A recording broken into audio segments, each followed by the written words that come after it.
जय हिंद दोस्तों, मैं दुर्गेश तिवारी आप सभी को अपने यूट्यूब चैनल दीपक सर पटना में स्वागत करते हैं। तो बोलिए सर, बजट एक को आया, अब बजट आप पढ़ा रहे हैं अभी। तो सर बजट में बहुत चीज पढ़ने वाला नहीं है, ना हम बड़ा अर्थशास्त्री है ना आप बड़े अर्थशास्त्री है। इसमें कुछ ऐसा पॉइंट देखना है जो आपके पेपर में हर बार पूछेगा।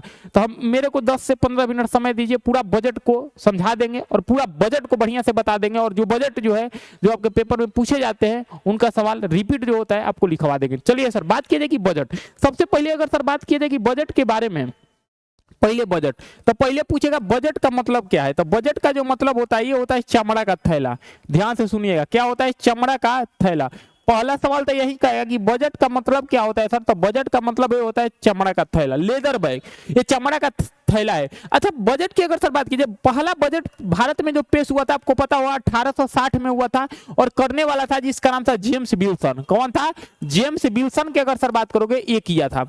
और आजाद भारत के, यानी कि जब भारत आजाद हुआ तब हुआ 1947 में बजट पेश। 1947 में उस समय किए थे आर के षणमुखम सेठी जी, ये भी आपको ध्यान रखिएगा। अब पहला बजट की अगर सर बात की जाए 1860 में जेम्स विल्सन, और चमड़ा का थैला है, लेदर बैग है। बजट का मतलब ये होता है। अब अगला है कि इस बार जो बजट है ये 2025 और 2026 एक वित्तीय वर्ष को दर्शाता है, आगे आने वाले साल को दर्शाता है, ये आपको पता होगा। अब बात कीजिए कि जो इस बार का बजट हुआ है, जो निर्मला सीतारमण जी, यानी कि कह सकते हैं कि इस बार का जो बजट है 2025 और 2026 का जो बजट पेश हुआ है ये 8वीं बार जिनका नाम था निर्मला सीतारमण के अगर सर बारे में बात की जाए, निर्मला सीतारमण 8वीं बार की, कौन सी बार? 8वीं बार बजट पेश किए हैं। तो ये भी क्वेश्चन कहेगा कि इस बार निर्मला सीतारमण कौन से बार बजट पेश किए? 8वीं बार। अब कितना मिनट स्पीच दी है तो ध्यान रखिएगा। 2025 की अगर सर बात की जाए तो 2025 में निर्मला जो सीतारमण है ये ओनली फॉर 74 मिनट, कितने मिनट? 74 मिनट स्पीच दी है, ये भी आप ध्यान रखिएगा। ये कह रहा है कि 2025 की अगर सर बात की जाए निर्मला सीतारमण कितने मिनट स्पीच दिए हैं, तो ध्यान रखिएगा 74 मिनट। यही पेपर में पूछेगा इस बार निर्मला सीतारमण कितना मिनट स्पीच दिए हैं? 74 मिनट। इसके बाद 2024 में 82 मिनट दिए थे, फिर 2024 में 58 मिनट, यानी कि कह सकते हैं कि 2025 की अगर सर बात की 74 मिनट, कितना? 74 मिनट। और 2020 में सबसे लंबा समय तक दिए थे ये 159 मिनट, ये भी आप ध्यान रखिएगा। निर्मला सीतारमण इस बार कितना? 74 मिनट। इस बार जो बजट पेश हुआ है, इस बजट पेश हुआ तो ये जो साड़ी आप देख रहे होंगे, ये साड़ी, जी हाँ, ये भी पेपर में पूछेगा।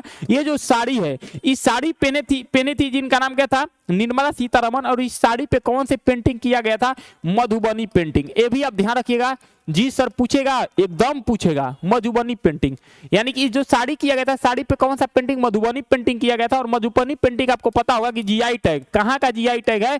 तो ध्यान रखिएगा ये बिहार का है। कहाँ का है? बिहार का है। तो ये भी पूछ सकता है कि मधुबनी पेंटिंग की अगर सर बात किया जाए तो ये जो निर्मला सीतारमण साड़ी पहनी थी इस पे किसका जीआई टैग था? मधुबनी का है। और मधुबनी कहाँ का जीआई टैग है? बिहार का। और इसको क्राफ्ट कौन किए थे? ये आप देख रहे हैं कि जो ये साड़ी पे क्राफ्ट किया गया है किसने किए थे? तो ध्यान रखिएगा दुलारी देवी। कौन किए थे? दुलारी देवी। ये भी पेपर में पूछेगा। ये सब बात आपको कोई नहीं बताएगा। पेपर में पूछे कौन से साड़ी पहन कर, जो साड़ी पहनी थी उसका कलर व्हाइट था, इस पे किस चीज का पेंटिंग किया गया था? मधुबनी पेंटिंग का। मधुबनी पेंटिंग कहाँ का था? बिहार का जीआई टैग है। और इस पे जो क्राफ्ट किया गया है, जो डिजाइन बनाया गया है, डिजाइन किसने बनाया था? दुलारी देवी। क्लियर है? आगे चलिए अब आगे चलते हैं आपके बजट में। बजट में मेन बात क्या है देखिए, ये आपको देख रहे होंगे कि जो बजट की अगर सर बात करोगे, निर्मला सीतारमण 8वां बजट पेश किए हैं लगातार। क्लियर है? अब प्रधानमंत्री ने इसे ज्ञान का बजट, चाहे आम आदमी का, यानी कि कह सकते हैं कि आम आदमी का बजट बोला है। ये भी आप ध्यान रखिएगा, आम आदमी का बजट भी बोला है। तो क्वेश्चन कहेगा कि प्रधानमंत्री मोदी जी ने इस बजट को क्या बोले हैं? तो ज्ञान का बजट, चाहे आम आदमी का बजट भी बोले। कौन? प्रधानमंत्री मोदी जी। ये भी आप ध्यान रखिएगा। अब बजट का शुरुआत की अगर सर बारे में बात करोगे तो बजट का शुरुआत 5 मुख्य बात से हुआ था, जिसे आपको पता होगा कि 5 A B C D E, यही 5 बातें था, A B C D E। तो क्वेश्चन कहेगा कि जो बजट है, बजट का जो मुख्य बात है कितना बात? 5, ABCDE। क्लियर है? अगला है कि 100 जिलों में, कितने जिलों में? 100 जिलों में, यानी कि 100 जिलों में पीएम धन कृषि योजना पे फोकस किया जाएगा। तो ये भी पेपर में पूछेगा कितने जिलों में प्रधानमंत्री धन कृषि योजना पर फोकस किया जाएगा तो 100, कितने पे 100। इस बजट का लक्ष्य 5 वर्षों में 6 क्षेत्रों में परिवर्तनशील सुधार करना है, ये वाला आप ध्यान रखिएगा। कहेगा कि इस बार बजट के 4 शक्तिशाली इंजन कौन कौन से हैं, तो इस बार बजट की अगर सर बात करोगे तो बजट के टोटल कितना शक्तिशाली इंजन है, 4। अब ये 4 कौन कौन है ध्यान रखिएगा। पहला है कृषि, पहला क्या है सर, पहला है कृषि, दूसरा है एमएसएमई निवेश और निर्यात। यही आपसे सवाल कहेगा कि इस बार बजट के 4 शक्तिशाली इंजन कौन कौन है, कृषि है, एमएसएमई है, निवेश और निर्यात है। ये भी आप ध्यान रखिएगा, यही आपके पेपर में यही छोटा छोटा सवाल आपको फंसाएगा कि इस बार बजट के शक्तिशाली इंजन 4 कौन कौन है। तो पहला है जिनका नाम है कृषि, एमएसएमई, निवेश और निर्यात। ये आप ध्यान रखिएगा, कृषि, एमएसएमई, उसके बाद अगला है निवेश और निर्यात। ये 4 शक्तिशाली इंजन की अगर सर बात करोगे इस बार का है, ये भी आप ध्यान रखिएगा। अगला अगर सर बात करोगे, अगला है बिहार में, मोस्ट इंपोर्टेंट है बिहार के एग्जाम के लिए सर, क्योंकि बिहार के अगर सर बात करोगे इस बजट में बिहार को बहुत कुछ मिला है, क्योंकि बिहार पहले से पिछड़ा था, इसीलिए बिहार को इस बजट में बहुत चीज मिला है। तो इसीलिए बिहार के एग्जाम में बार बार सवाल पूछने का चांस बनता है कि सर बिहार को मखाना किसानों के लिए विशेष ऐलान हुआ है, अब बिहार में किस बोर्ड का गठन होगा, मखाना बोर्ड का। आपको पता होगा कि मखाना का जीआई टैग, यानी कि मखाना का जीआई टैग किसके पास है, बिहार का। ऑलरेडी यहाँ पे मखाना उत्पादन होता है, लेकिन यहाँ पे बोर्ड नहीं था, गठन नहीं था, इसीलिए मखाना बोर्ड का गठित होगा कहाँ पे, बिहार में। तो ध्यान रखिए क्वेश्चन का मखाना बोर्ड का गठन अगर सर बात की जाए कहाँ पे होगा, बिहार में। अगला है कपास उत्पादन के लिए 5 साल, अच्छा दलहन के लिए 6 साल का मिशन चलाया जाएगा। यही पे तब पूछेगा कि कपास के लिए कितना साल, 5 साल, और दलहन के लिए कितना साल, 6 साल। तो कपास के लिए 5 साल और दलहन के लिए 6 साल। अगला है पूर्वी भारत में यूरिया प्लांट खोले जाएंगे। जो पूर्वी भारत है, अपना भारत जो है एक नाम यूरिया का नया प्लांट खोल रहा है, यूरिया का नया प्लांट खोल रहा है जिसका नाम है भारत। क्या नाम है, भारत। और ये जो भारत की अगर सर बात करोगे अपना नाम रहेगा और ये पूर्वी भारत में यूरिया का प्लांट खोलेगा। तो ये भी कहेगा कि भारत अपना यूरिया प्लांट कहाँ खोल रहा है, पूर्वी में। कहाँ पे, पूर्वी में। ये भी आप ध्यान रखिएगा। अगला है स्टार्टअप के लिए सीमा बढ़ाकर 20 करोड़ सीमा तय किया गया। जो स्टार्टअप आप करना है, आपको लोन लेना है तो 20 करोड़ तक सीमा तय किया गया। अगला है कि किसानों का, ये ध्यान रखिएगा, ये मोस्ट इंपोर्टेंट है, किसान के लिए क्रेडिट कार्ड जो केसीसी होता है, किसान क्रेडिट कार्ड, इसका 5 लाख रुपए हुआ है। ये आप ध्यान रखिएगा। यानी कि कह रहा है कि केसीसी जो कार्ड है, किसान क्रेडिट कार्ड है, इसका अगर सर बात की जाए कितना तक लोन ले सकते हैं, 5 लाख तक। और ऐसे ऐसे 10 लाख क्रेडिट कार्ड लॉन्च किए जाएंगे, ये भी आप ध्यान रखिएगा। और बिहार में राष्ट्रीय प्रौद्योगिकी उद्यमशीलता संस्थान खोला जाएगा आईआईटी। क्या खोला जाएगा, आईआईटी बिहार में। ये भी आप ध्यान रखिएगा। तो ये मेन पॉइंट है जो हम आपको बता देते हैं। अगला है, ये तो बता दिए, चलिए अगला ये सब तो बता दिए सर। अगला अगर सर बात किया जाए, चलिए अगला है ये वाला सवाल। ये अगला जो पॉइंट की अगर सर बात करोगे, अगला पॉइंट है कि सर बात की जाए कि सर एमएसएमई कह रहा है कि एमएसएमई ऋण के लिए, कह रहा है कि सर एमएसएमई ऋण के लिए 5 करोड़ से बढ़कर कितना, 10 करोड़ किया गया। जो एमएसएमई ऋण है, आप अगर लोन लीजिएगा तो पहले 5 करोड़ मिलता था, अब 10 करोड़ किया गया। ये भी आप ध्यान रखिएगा। अगले ये ध्यान रखिएगा, अगले मोस्ट इंपोर्टेंट, अगले 5 सालों में 50,000 अटल टिंकरिंग लैब खोले जाएंगे। तो क्वेश्चन कहेगा कि अगले 5 साल में कितना सर अटल टिंकरिंग लैब खोले जाएंगे। तो ध्यान रखिएगा 50,000, कितना, 50,000। ये भी कहेगा कि अगले 5 सालों में कितना लैब खोले जाएंगे, तो 50,000। मोस्ट इंपोर्टेंट है, ध्यान रखिएगा। अगला है भारतीय भाषा, जो हमारा भारतीय भाषा पुस्तक है, इस योजना का लॉन्च किया जाएगा कि सबसे अधिक जो है भारतीय जो पुस्तक है भारत लैंग्वेज में छपे, हिंदी में छपे और ज्यादा से ज्यादा बिक्रे हो, ज्यादा से ज्यादा उसके लोग पढ़े। यानी कि ये भी बजट में कहा गया कि भारतीय भाषा पुस्तक के योजना का शुरुआत किया जाएगा।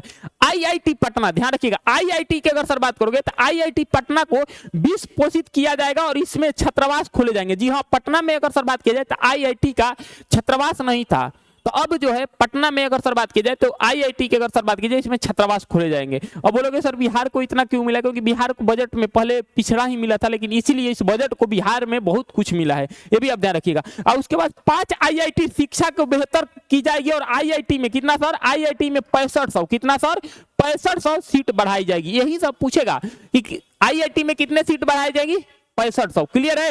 और क्वेश्चन है कि पटना में क्या खोला जाएगा, छात्रावास खोला जाएगा और भारतीय भाषा के पुस्तकों की योजना शुरुआत किया जाएगा। ये भी आप ध्यान रखिएगा। अगला है कि लेजर स्क्रीम। अब आपके हम लोग का जो आम आदमी है, जिससे आप हैं हम हैं, तो हम लोग के लिए क्या है बजट में कि क्या चीज सस्ता हुआ, क्या चीज महंगा हुआ, यही सब ना हम लोग बजट देखते हैं। देखिएगा बजट की अगर सर बात की जाए तो बजट में लेदर स्कीम योजना के जरिए 22 लाख रोजगार मिलेगा।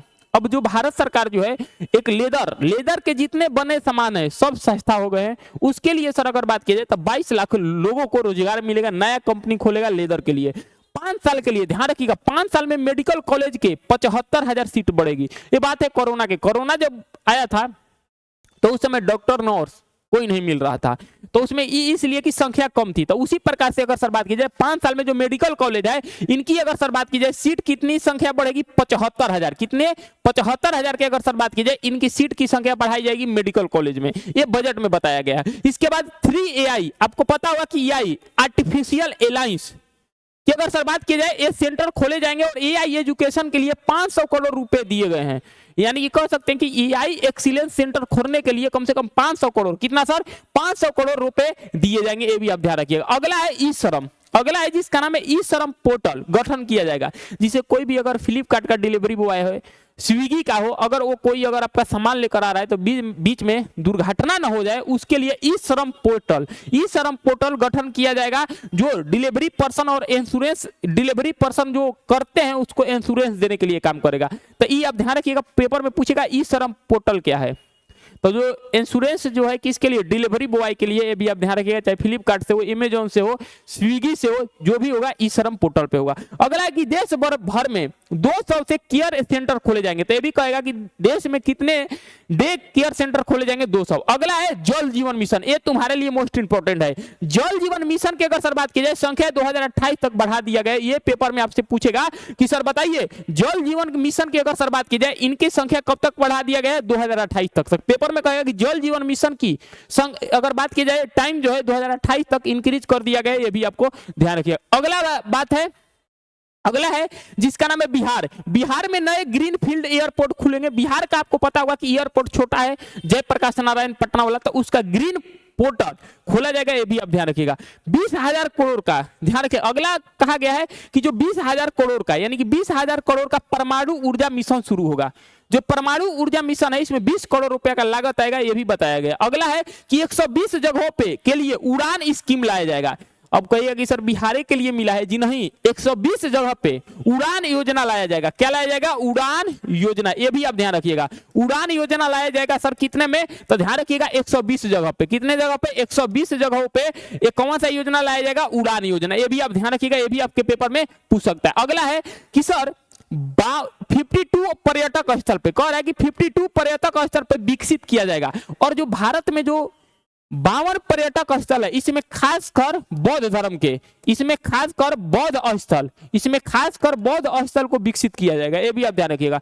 तो भारत में जितने 52 पर्यटन स्थल है उसको विकसित किया जाएगा, जिसमें से खासकर किसके, बौद्ध स्थल को विकसित किया जाएगा, ये भी आपको ध्यान रखिएगा। अगला है पीएम रिसर्च फेलोशिप के लिए 10,000 फेलोशिप दिया जाएगा, ये भी आप ध्यान रखिएगा। राष्ट्रीय जैव विविधता का शुरू किया जाएगा, ये भी आप ध्यान रखिएगा। लेकिन मोस्ट इंपोर्टेंट ये वाला है, जीन बैंक का स्थापना, कहेगा कि निम्नलिखित में बजट में इस बार कौन से बैंक का स्थापना किया जाएगा, तो जीन बैंक। कौन सा बैंक, जीन बैंक। ये भी पेपर में पूछेगा कि जीन बैंक का स्थापना निर्मला सीतारमण जी किस बजट में बोली है, तो इस बार बजट वाले में बोले हैं, 2025 के 26 वित्तीय वर्ष वाले बजट में बोले हैं, ये भी आप ध्यान रखिएगा कि बजट में किस बजट में अगर सर बात की जाए तो जीन, तो ध्यान रखिएगा 2025 और 2026 की अगर सर बात करोगे वित्तीय वर्ष बजट में बोले गए हैं कि जीन बैंक का स्थापना होगा, ये भी आप ध्यान रखिएगा। चले आगे, चलो अगला है कैंसर। अब कैंसर का भी दवा सस्ता होगा, ये भी आपको पता होगा। कैंसर जो है, कैंसर अगर सर बात कीजिए कैसा बीमारी है, कैंसर का वैक्सीन भी आपको पता है खोज लिया गया है रूस। अब बात कीजिए कि कैंसर के अगर सर बात करोगे